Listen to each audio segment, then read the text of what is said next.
Mira de cerca a la criatura que más te aterra, a esa pesadilla informe, a esa bestia imparable, y ahora pregúntate, ¿qué pasaría si esa misma criatura, perfecta en su horror, tuviera un corazón roto, o un miedo silencioso, o una convicción que la consume?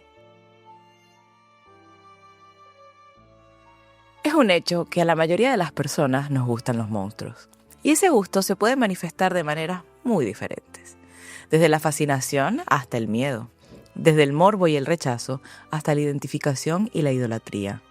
Por eso, en muchos casos el monstruo será más aterrador y desolador mientras menos características compartan con los humanos. Mientras más inalcanzable se sienta o más imposible de vencer se vea, más pronto que tarde llegará a nosotros la sensación de que no hay nada que hacer.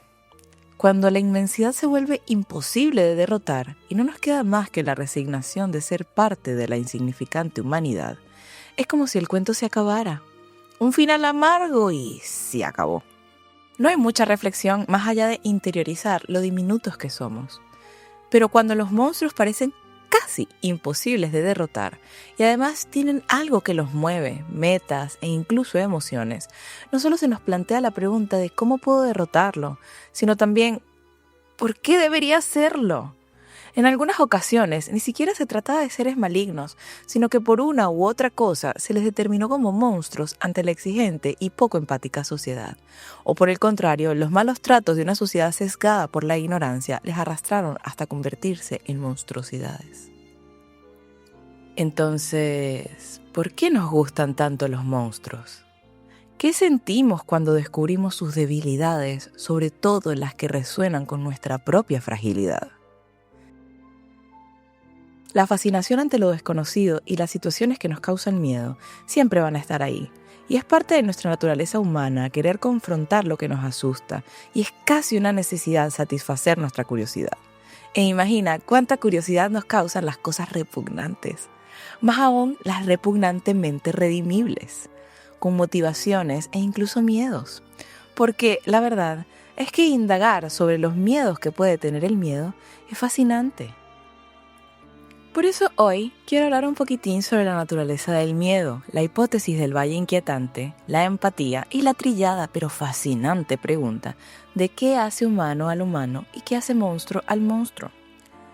Todo esto mediante la perspectiva y simbolismos de personajes monstruosos o monstruificados, como Hades de la mitología nórdica, Frankenstein de Mary Shelley, la tríada de maldiciones naturales de Jujutsu Kaisen, Fenrir de la mitología nórdica y un poquitín de la bestia de Over the Garden Wall. Personajes complejos, llenos de matices, con personalidades, trasfondos psicológicos y filosóficos profundos. La fantasía aislada de la razón solo produce monstruos imposibles. Unida a ella, en cambio, es madre del arte y fuente de sus deseos. En cuanto a las vulnerabilidades del monstruo, creo que hay 3 puntos de vista. Por un lado, el monstruo que tiene una faceta más frágil ante situaciones que le rodean, como sería la tríada elemental de maldiciones Dagon, Yogo y Hanami de Jujutsu Kaisen. Ya voy a desarrollar al respecto. El ser que ha sido convertido en monstruo, aunque no lo quiera así, como Hades, Frankenstein, Fenrir. Y en tercer lugar, el monstruo que quiere hacernos daño para controlarnos, porque en realidad es un debilucho sin fuerza que no podría existir sin parasitar, bien vulnerable, como la bestia de Over the Garden Wall. Monstruos frágiles, no débiles. Si dejamos de lado por un momento esa estúpida concepción de que la fragilidad nos hace débiles, podremos adentrarnos propiamente en la realidad. Por ejemplo, en 324 antes de la era común o antes de Cristo, existió el Batallón Sagrado de Tebas, la fuerza élite del lugar. Un escuadrón exclusivamente compuesto por 150 parejas homosexuales quienes peleaban con más fiereza al querer defender a su amor, quien pelearía a su lado. Siendo parte clave de la batalla de Leuctra en el 371 a.C., cuando Tebas derrotó a la tan conocida y hasta ese momento hegemónica Esparta. Este escuadrón inspiró, en parte, sagas como Rebel Moon y otras que no me acuerdo, mostrándonos cómo algo que suele verse como una carga, el amor, en algo tan agresivo como una guerra, puede realmente ser tu mayor fortaleza. A menos que te enfrentes a Filipo II de Macedonia, pero por suerte yo no voy a hablar de eso, sino del trío de maldiciones elementales de Jujutsu Kaisen. Los que vieron la serie ya sabrán, pero a los que no, les cuento muy resumidamente, que en el universo de este anime, las maldiciones, o los también llamados espíritus malditos, se crean a raíz de los sentimientos más oscuros y malvados de la humanidad. Y mientras mayor sea esa energía, más fuerte será la personificación de la maldición. La misma obtiene características y sus poderes del tipo de sentimiento o energía que las crearon. Por ejemplo, Yogo es una maldición creada por el miedo y el odio de la humanidad hacia los procesos destructivos de la naturaleza, especialmente los volcanes y sus erupciones. Por lo que es impulsivo, su personalidad explosiva y a veces errático. Tiene una gran fijación con el tema de erradicar la humanidad, con la esperanza que solo las maldiciones caminen sobre la tierra. Pero con el detalle de terminar siempre esas frases con «Nosotros somos los verdaderos humanos». Y eso nos hace plantearnos ¿qué es la humanidad? ¿Qué nos hace humanos? Me parece fascinante porque este ser, creado únicamente de odio y de miedo, hasta cierto punto lo que más busca es aprobación de su existencia, validación de su poderío y de su magnificencia. Es la ira volcánica que no quiere otra cosa más que poder explotar cuando sus entrañas lo deseen. Sin parir hijos del odio provenientes de la ignorancia, solo fuego erradicador, pero sin ninguna intención maligna detrás. Porque así es el lado caótico de la vida. Impredecible y por supuesto potencialmente dañino, pero a la vez magnífico, sublime. Humberto Eco define lo sublime en Historia de la Belleza como un sentimiento que genera una conmoción profunda, una experiencia que va más allá de lo simplemente bello, a menudo asociada con la vastedad, la potencia y la inmensidad, con la capacidad de impresionarnos y en algunas ocasiones incluso aterrarnos. Dagon, al igual que Yogo, es un espíritu maldito que nace del miedo y del odio a la naturaleza violenta, pero esta vez relacionada con los desastres del mar. Este mismo, Dagon, constantemente está recalcando su nombre y quiere que se le reconozca por él, al igual que el nombre de sus malditos amiguitos, nuevamente con esa necesidad de reconocimiento a su existencia, como haciéndonos entender que lo único que le llevó a estar donde está y ser quien es en parte por haberse convertido en seres invisibles a pesar de su inmensidad y fuerza. Me hace pensar que el miedo se vuelve el único reconocimiento que conocen, y tal vez por eso quieran eliminar a la humanidad. Si empatizamos con esta situación, debe ser muy difícil saber que el único momento en el que te miran y te determinan es para repudiar tu existencia. Porque los humanos no sabemos apreciar la vida de otro que no nos conviene o nos vulnera, por lo que le ofrecemos solamente miedo y desconocimiento. Igualmente no me centraré mucho en Dagon porque aunque tiene raíces muy interesantes en la religión babilónica e incluso es nombrado en la Biblia y es uno de los personajes más conocidos de las historias de Lovecraft después de Cthulhu, no hay demasiado que podamos sacarle, al menos en la serie. Además resolvieron este súper cuasi invencible monstruo con un Deus Ex Machina de porquería que pudo ser muy interesante, pero literalmente solo lo pusieron para sacarle la pata del barro a estos bobos, así que no hay nada que hacer. Vamos con mi favorita de las maldiciones, que es Hanami. Este espíritu maldito nace del miedo a la naturaleza misma, y aunque no lo dicen, o al menos no en la serie, yo lo interpreto más como ese silencioso desprecio hacia los árboles y las plantas que constantemente experimentamos, disminuyendo su vida a meros adornos, la indiferencia ante la mutilación de los brazos de la madre tierra. En un comienzo, cuando Goyo estaba casi matando a Yogo, Que este juego de palabras despejadas no es casualidad, a mí no me engañan. Hanami dice que va a rescatarlo porque si dejara a Yogo a su suerte, no sería muy diferente a la humanidad que desprecia, la cual es potencialmente incapaz de ayudar a sus pares, diciendo todo esto mientras concibe un retoño de flor en su dedo. Ahora, lo que me pareció más hermoso de este personaje fue que la forma de rescatar a su amigo de ese momento agresivo, brutal y mortal fue con su poder antiviolencia. Un campo de flores que los pone chili marihuanos, evitando el deseo de pelea de sus enemigos. Hanami me parece mucho más compleja incluso que sus homónimos, porque ella representa el arquetipo del guardián verde, que si bien no es un arquetipo explicado por Carl Jung, actualmente engloba otros arquetipos nombrados por el psicólogo, como el de la gran madre, el anciano sabio, el self y por supuesto la sombra, del cual hablé en otro video de vampiros por si les gusta la guachafita. Volviendo. Este arquetipo del guardián verde ya está súper presente en nuestro inconsciente colectivo y lo vemos por ejemplo en otras historias como Bárbol del Señor de los Anillos o Moro de la Princesa Mononoke, donde nos muestran esa hambre insaciable de las personas por arrasar agresiva y descomunalmente con todo lo que la naturaleza nos ofrece voluntariamente. Por lo que este guardián nos recuerda, por un lado, la conexión intrínseca de la humanidad con la naturaleza y la necesidad de cuidarla para que ella nos cuide a nosotros, pero también su defensa feroz si tenemos la intención de hacernos los ciegos ante la variable y hermosa vida que nos rodea. Hanami no busca venganza, sino justicia cósmica. Su vulnerabilidad es ética y filosófica. Aunque quiere que la humanidad sea erradicada, se abstiene de matar en combate por respeto a la vida, lo que la hace más humana que muchos humanos, sinceramente. Estas 3 maldiciones, con esa necesidad de reconocimiento y de ser los verdaderos humanos, pienso que nos habla de un llamado de auxilio, de seres pidiendo que se les permita vivir. Y sé que si los vemos como demonios, demoníacos, pensaremos, ¿y para qué coño los vamos a dejar vivir? Pero yo los veo más como el mar pidiendo que le dejen en paz, los volcanes deseando simplemente ser, y los árboles y plantas suplicando que se les respete, vulnerables al olvido, al cemento y a la soberbia humanidad.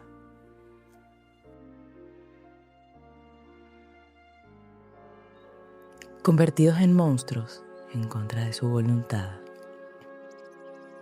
Frankenstein de Mary Shelley. Este pobre bebé feo de Dios es un reflejo de varios traumas que atravesó la autora antes de escribir esta magnífica novela, como la muerte de sus 2 hijos y la suma de un tercero muerto antes de nacer, además de la muerte de su madre y varias otras dificultades. En la historia, el monstruo, a veces llamado Adam, porque la verdad es que no tiene nombre, es producto del complejo de Dios del científico loco Victor Frankenstein, quien encarna esa carencia humana de querer siempre evadir lo único que tenemos seguro en la vida, la muerte. Pero como es frecuente, sin hacernos cargo de las consecuencias de nuestras acciones. Por lo que en el caso de la bestia de Frankenstein, el resultado es un ser humano. Ser creado de manera artificial y sin ningún tipo de empatía es suficiente para culparle de su condición. ¿Qué podría sentir un ser que, al abrir los ojos por primera vez, lo primero que recibe es rechazo? Acá creo yo, el Victor experimentó lo que el robotista Masahiro Mori llamó, en 1970, la hipótesis del valle inquietante o Uncanny Valley, donde el ser humano experimenta cierto grado de empatía con las entidades, como por ejemplo los robots, y esta aumenta cuando empieza a tener ciertas características humanas. Pero a medida que las semejanzas van siendo mayores, esa empatía disminuye radicalmente. Cuando más se acerca a la perfección en su similitud, pero sin alcanzarla, mayor es la sensación de incomodidad. Y sé que podría parecer que un tipo verde de 2 metros y con clavos en la cabeza no parece muy cercano a cómo se ven las personas. Pero en el imaginario de la época en que se hizo la primera película, lo más parecido a un humano sin llegar a serlo era esto. Si no, por favor, millennials presentes, recuerden la primera vez que vieron un MV de Evanescence con imágenes de Final Fantasy I de fondo y díganme que no pensaron, ¡oh por Dios, es demasiado realista! Díganlo, no me dejen sola.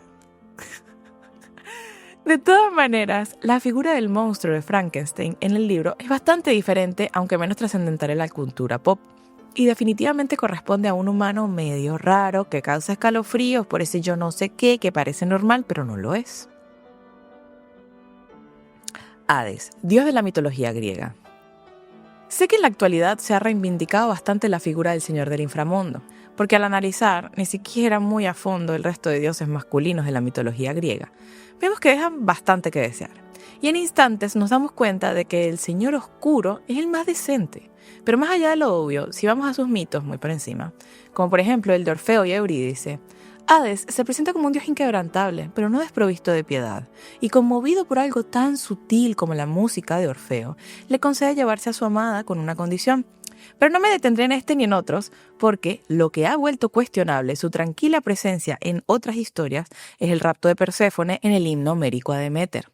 Y tiene sentido, puesto que dice así: la tierra de vastos caminos se abrió bajo sus pies, y surgió de allí el soberano Hades, de muchos nombres, hijo de Crono, con sus inmortales corceles. La raptó contra su voluntad, y en su carro de oro se la llevó gimiendo.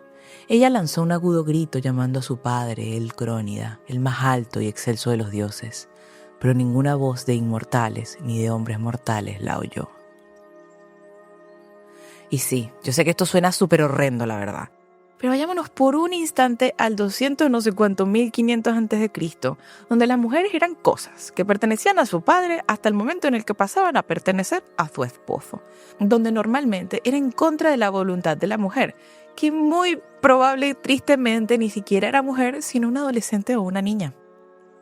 Varios mitólogos, antropólogos y estudiosos de la Grecia arcaica, como Walter Barker, Karl Kerenji, Helen P. Foley, entre otros, teorizan cómo se trata de una forma simbólica de expresar la situación del matrimonio en la época. Por un lado, Karl ve el rapto como un símbolo de la brusca y a menudo no consentida transición de la doncella a esposa, una muerte de la niñez. Helen profundiza la relación madre-hija y el luto que causa la pérdida de la hija a través del matrimonio. Mientras que Walter plantea incluso que los gritos de Perséfone en la narración reflejan ritos de matrimonio, paso a la edad adulta e iniciación femenina de la época. Horrenda, ya lo sé, pero era cultural. Por lo que, si ya eliminamos el filtro de verlo con los ojos de la moralidad moderna, y además ahora entendemos que los símbolos presentes tienen ciertos significados, podremos darnos cuenta de que es el matrimonio más chill y promedio de toda la mitología de los dioses griegos, donde el hombre va y pide la autorización del padre para casarse con la chica, quien obvio al ser menor y hacerlo solo porque es mujer y que se lo aguante, iba a hacerlo en contra de su voluntad. Sin embargo, en el mismo himno de Deméter, cuando Deméter, la madre de Perséfone, empieza a buscar por todos lados a su hija, va a preguntarle a Helios, el titán del sol, o el sol mismo, si vio algo. Y no solamente le cuenta que sí, que su hija se la llevó a Hades con permiso de Zeus y tal, sino que también le dijo que no estuviese triste, porque Hades era un tipazo y Perséfone sería feliz. Y algo que la gente normalmente no sabe de esto es que Deméter no hizo que las plantas dejaran de crecer por estar molesta con Hades, para nada. Ella como que entendió más o menos eso de que era un tipazo, sino que lo hizo porque estaba enojadísima con Zeus por otorgar la mano de su hija sin su consentimiento, cosa que bueno, también era normal en la época. O sea, imagínate si la regalada esposa que tienes va a opinar sobre la futura hija regalada que tienes. Bueno, con la diferencia de que Deméter podía matar a todos los súbditos deseos de hambre sin las cosechas, pero esa es otra historia. Fenrir es un perro totote y uno de los 3 hijos monstruosos de Loki y la giganta Angbodda, o algo así. Los dioses Aesir, donde encontraremos ejemplares como Odín, Frigg, Thor, Baldur y Tyr, eran conocedores de las profecías que anunciaban la muerte de Odín por causa de Fenrir durante el Ragnarok. Así que al ver que empezaba a crecer a un ritmo alarmante, intentaron apresarle, aparentemente con mentiritas o retos del tipo ¿A que no te liberas? Jeje. Y en un último intento, los dioses pidieron a los enanos que crearan Gleipnir, una cinta fina y sedosa pero increíblemente fuerte, hecha de 6 ingredientes imposibles. El sonido de un gato, la barba de una mujer, las raíces de una montaña, los nervios de un oso, el aliento de un pez y la saliva de un ave. Como ya estaba medio rara esa insistencia de a que ahora no te suelta jiji, Fenrir desconfiado pidió que si de verdad era solo un reto, que algún dios colocara la mano en su boca como símbolo de buena fe. Tyr, el dios de la guerra, la ley y la justicia, en un no símbolo de buena fe sino de sacrificio, puso la mano derecha en la boca del lobote y cuando éste no pudo soltarse de su prisión, lleno de furia por el engaño, arrebató la mano del dios. Acá vemos la siempre presente profecía autocumplida de las mitologías, donde saber el futuro no implica que puedas saber cómo cambiarlo, ya que en todos los años que estuvo Fenrir encerrado en lo más profundo de la tierra, se mantuvo aullando e intentando librarse, aumentando cada vez más su odio, ira, resentimiento y sed de venganza. No digo que en un principio Fenrir no pudiese ser potencialmente peligroso, pero por un lado, creo que si bien el humano no debe parar de defender su vida, debería hacerlo de formas menos estúpidas y menos maltratadoras con la vida ajena. La profecía ya declaraba al hijo de Loki como una abominación asesina, y al final sí lo fue, el monstruoso lobo gigante que acabó con la vida del dios de dioses. Pero siempre tendremos la duda de si la profecía puede cambiar al final si simplemente no intentamos intervenir para evitarla, o en vez de tomar acciones por miedo o por ignorancia, tratamos de hacerlo desde un lugar más empático y más informado. Fenrir pudo haber sido la pantera luna, rescatada de un odioso porvenir, pero no amarremos al perro, hagámoslo sufrir por años, no le demos comida. Definitivamente esa debe ser una puta buena idea. En fin. Fenrir se presenta como el caos natural y el destino inevitable. Su encadenamiento simboliza el intento de las fuerzas del orden, los dioses, de contener aquello que no puede ser dominado eternamente, mostrándonos a veces que la mejor opción es no ser reactivos ante el miedo. Hago mención especial a Gaul the Sandman por ser la pesadilla que se reveló ante un dios, con la esperanza de ser un sueño, apareciendo en las pesadillas de un niño atormentado para convertirlas en refugio y juegos. Monstruos débiles, falsa superioridad. Finalizando este análisis monstruoso, traigo el caso de la bestia de Over the Garden Wall o Más allá del jardín, porque saber al final que realmente no tenía ningún tipo de fuerza ni poder más que el súper eficiente engaño, me hizo reflexionar mucho al respecto. Al final de la serie descubrimos que ese mal superior que parecía ser insuperable no podía existir de ninguna forma si no era con ayuda, porque en realidad no poseía más poder que el de hacerles creer a todos que eran débiles, impresionarlos con el miedo, colocando trampitas en el camino, pero ya está. La mayoría de las veces, los monstruos que nos atormentan día a día, como las preocupaciones o las brujas del closet, no poseen más poder que el que le otorgamos. Si permitimos que nos atormenten, eso mismo van a hacer. Y puede no ser tan sencillo como ocurre en la serie, por lo que debemos ser perspicaces y estar atentos y ser siempre verdaderamente conscientes de nuestro entorno, para que así seamos como Weird. Notaremos las señales, usaremos nuestra intuición y desenmascararemos al monstruo. Veremos que casi siempre los monstruos no humanos son más parecidos a la bestia, donde parecía imposible ganarle al maligno ente, pero que no era más que un débil ser alimentándose de la incapacidad de soltar y dejar ir. Si somos conscientes, el poder lo tendremos nosotros. No olvidemos que los monstruos y las monstruosidades no dejarán de existir y en muchos casos viven en nosotros. Las confrontaremos. Sé libre, sé consciente, verdaderamente consciente. Y sé feliz. Muchas gracias por escuchar las monstruosidades que se me ocurren. Este será el primero de varios videos monstruosos. Voy a hacer una saga al respecto. Y nada, acá no hice cocina porque necesito buscar un formato que sea más rápido para publicar. Me toma demasiado tiempo el de la cocina. Así que nada, los dejo por ahora sin cocinar, pero con una linda y monstruosa reflexión. Les mando un beso y les recomiendo, si están con hype de monstruosidades, escuchar mi otro video sobre vampiros. Si no están con hype de monstruosidades, escuchen cualquier otro video que me quedaron todos cool. Les dejo un corazón de Julianne Moore, un corazón de Tilda Swinton y nos vemos a la próxima. Un beso.